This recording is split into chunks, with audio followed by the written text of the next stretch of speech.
अस्सलाम वालेकुम। आज मैं आपके सामने एक ऐसे किस्से के साथ हाजिर हूँ जिसको सुनने के बाद उन लोगों की ज़िंदगी सुधर जाएगी जो अल्लाह की नाशुक्री करते हैं और उसका शुक्र अदा नहीं करते। शायद इस किस्से को सुनने के बाद ऐसे लोग अल्लाह ताला का शुक्र अदा करने लगें। तो चलिए शुरू करते हैं। एक बार रास्ते से आते वक्त एक शख्स ने एक भिखारी को देखा जो तेज धूप में बैठा था, जिसके ना तो हाथ थे और ना ही पैर, जिस पर कई मधुमक्खियां बैठी थीं और वो उन्हें उड़ा भी नहीं सकता था। थोड़ी देर बाद मुझे पता चला कि वो ना तो बोल सकता था और ना ही सुन सकता था।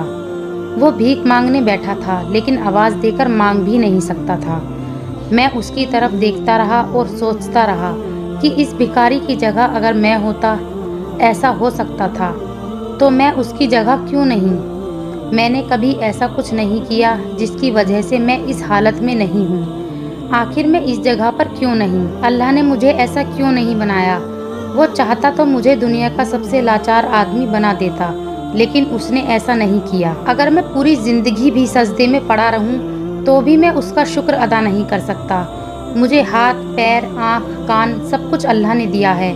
अगर वो चाहता तो मुझे भी इस दुनिया में हर चीज़ से लाचार कर देता, लेकिन अल्लाह मुझ पर हमेशा मेहरबानियाँ करता रहा है। इतनी मेहरबानी के बाद भी मैं शुक्रगुजार क्यों ना हूँ? जिन आँखों से मैं देख सकता हूँ, जिस जुबान से मैं बोल सकता हूँ, जिन हाथों को मैं दुआ के लिए उठा सकता हूँ, क्यों ना हम अल्लाह के दिए हुए हर नेमत के लिए शुक्र अदा करें। और शुक्र अदा करने का सबसे अच्छा तरीका ये है कि हम आज से ही अल्लाह की इबादत करें और रसूल अल्लाह सल्लल्लाहु अलैहि वसल्लम की सुन्नतों पर अमल करें। अल्लाह ताला हम सबको अच्छे अमल करने की तौफीक अता फरमाए। अगर आपको वीडियो पसंद आई हो तो वीडियो को लाइक ज़रूर करें और चैनल को सब्सक्राइब करें और वीडियो को दूसरों तक ज़रूर शेयर करें, ताकि लोग अच्छे अमाल कर सकें और अल्लाह का शुक्र अदा कर सकें।